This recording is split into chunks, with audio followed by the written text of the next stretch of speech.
I'd like to begin this conversation by defining exactly what I mean by human compatibility. It's a state of existence where human beings live together and they work with each other in a way that they experience the support of each other. Um, this is really kind of a definition of diversity if you consider the fact that the way they live together is a function how well they manage and work through differences they experience without the necessity of conflict, misunderstanding, and mostly violence. Um, I sense that during the last year and a half, most of us have gone through a transition. Some of us are aware of it, and some of us are not. For most of us who are not, I suspect that it's just below the surface, ready to be awakened, to try to live in a world where we don't experience the amount of misunderstanding, confusion, and uncertainty that's being presented to us as a result of the pandemic and living through it. We have tirelessly tried to achieve this kind of world where we connect to each other in some kind of significant way. We have agreements. We have prescribed types of behaviors that we're supposed to have, but they all lead to the same place we've always been. And those are poverty, injustice, war, and the continuing separation between those, the haves and the have-nots, or more specifically, the gross misdistribution of wealth throughout the world. That is because the reason for this is because we have not really sought what the central issue is that we should be dealing with. And that is a transformation in consciousness. That is an irreversible change in the way we do things. And I make a difference between transformation and change. I define change as going through a door to which you can return. Transformation is going through a door that disappears once we go through it.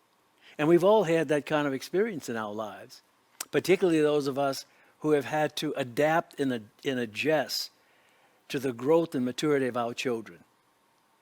So that what we are missing in this whole thing is to not try to endlessly deal with the difficulties we have or to remove the uncertainty by always depending on changing the food that existed on our plates, but looking at something that has to change about the human psyche and has to change in an irreversible way. And that term is transformation. Now, in order to address this, what I've tried to suggest we might consider as something that can be very significant because it's easy to translate into a behavioral format. I refer to it as the 7 principles of human compatibility.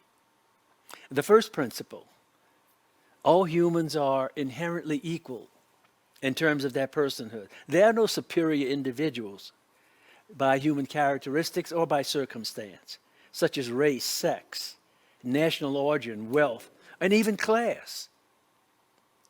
And I would add to that even being superior in terms of one's knowledge or ability. Number 2, all humans have an inherent right to be fed, clothed, and sheltered without the support of others, with the support of others where appropriate or necessary.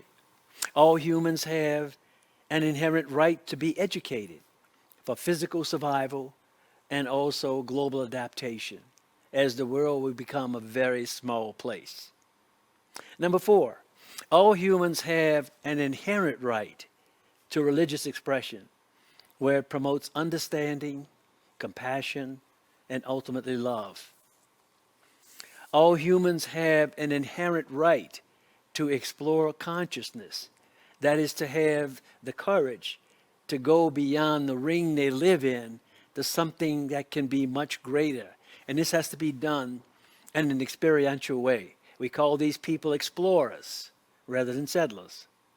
Number 6, all humans have an inherent right to freely express their spiritual values, most commonly through passion, creativity, and contribution to the people we live with. Number 7, all humans have an inherent responsibility to preserve the planetary environment, which supports our existence and whatever we have as a future.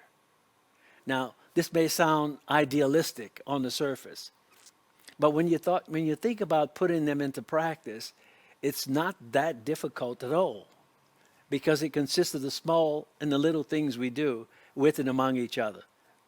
So notice that these statements were not a prescription of how these principles should be put into practice, but guidelines, or you might say ironclad agreements to how we're going to function within this place called Earth. So you might say the principles are context in what we do and how we arrange it and so forth. So people who have extraordinary abilities in sports still express themselves. People who have an ability to accumulate money and want to do that can still do that. But they have to be guided by the principles here. So at some point we have to make some decisions about how we're going to live together and what are the rules of existence, or we have no future. So implementing these requires, sometimes people refer to it as a shift in consciousness. I call it to a transformation because I like to make a distinction between the word transformation and change. And almost everything we do is focused on change. And that's a game without end. It will not bring about a different kind of person, a different thinking. And the way we have ultimately expressed transformation is through crisis. And we're in the process of creating that for ourselves at the present time. So in this post-pandemic era, we have an opportunity to shift from a me-oriented mindset to a we-oriented way of being as a person, a we-oriented way of thinking, and a we-oriented way of behaving. It's not that difficult if we start to shift from thinking about ourselves and thinking of other people. Now, the place to start with that is how we perceive ourselves in relationship to another person. Because of some of the things I've talked about, do we see ourselves as superior to other people? And do we also, because of the way our upbringing and whatever came to us in the cards we were dealt, do we see ourselves as fundamentally inferior to other people? In other words, when we experience certain types of words, or we go into rage, or we go into a reactive mode of operating. And if that is the case, then we are behaving consistent with having something to do with our own concept of inferiority. The same is true of people who feel superior. So we have to get to a place where we are simply human beings in terms of our personhood. And what comes along with those human beings, equal as people, are extraordinary abilities. And a lot of people discover what those are, and they express them through their passion, because passion is driven from the inside of us, when I talked about those spiritual values. And we can live that way, this thing can start to work. It starts with asking ourselves some questions. And the first question I ask myself is, what can I do in behalf of the people who are most important to me? The people I live and work with all the time. I start with my family. And then I move to people who I work with 8 hours a day.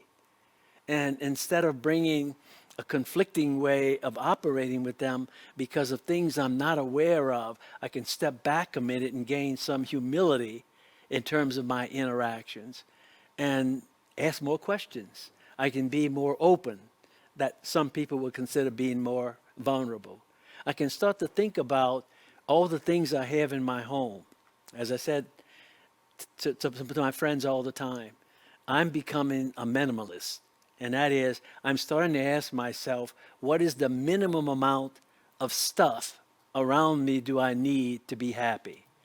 And what scares me, it's almost an empty house. I think of all the clothes I have in my house that I've started to give away to people. I think of all the books that I have that I never read, that I've read, And I took pride in the fact that they existed on my shelf in some intellectual way. What's the point? You know, and this is for me now, not for someone else. I asked myself another question. Do I live consistent with the spiritual values that I've defined for myself? Starting with creativity. I personally couldn't live without creativity. The second, another value is the value of people around me. I mean, I can't conceive of myself living a life where I'm not surrounded by the people I care for and love and the people that stimulate the conversations that we have. Another one question I ask myself is, am I really getting the way I live my life? Am I continually on a quest every day to understand more about myself, which reflects the way I understand about other people? And finally, am I willing to take that step beyond the limits of my reality out there somewhere? And that's where wisdom comes from. And when I can take that question that occurs out there and bring it into my reality, see, the only way I can do it is by expanding myself as a person. Now, I make a distinction between wisdom and knowledge. Knowledge is experiential learning. Wisdom is being out like Bob Dylan's song, you know, to dance beneath the diamond sky, one hand waving free, silhouetted by the sea, you know, circled by the circus. That's the kind of life that I want to live.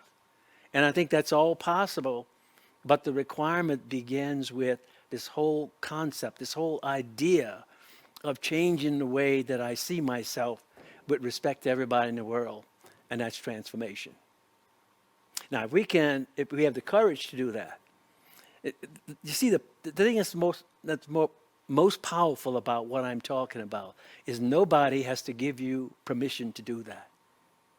You can start living consistent with these 7 values. You don't need to be led. In fact, I don't know that there's a leader who can do it. It's like a person having the right or the ability to validate your personhood as being equal to every other human being. That's yours because you were born with it. And you don't have to prove it to anybody. And you just have to have the courage to start living consistent with it. And so this is a people-led movement that at the heart of the whole thing is, what am I willing to be responsible for? Or what I'm not. And as long as I'm not willing to be responsible for something, then I deserve those circumstances. The final quote I would say around the word responsibility, because I think it's so important to human existence, if I can master the concept of personal responsibility, I can master the human experience. So, with that said, I think the responses you get to the points I've raised, that you deal with yourself, or the questions I've raised for you to pose to yourself, or some you come up with yourself, they will give the answers to moving into this era of confusion, anger, and uncertainty, and moving forward in terms of what you and I would like to do together. Moving forward is good for me, it's good for you, and it's good for business. So thank you. I appreciate the time we spent together.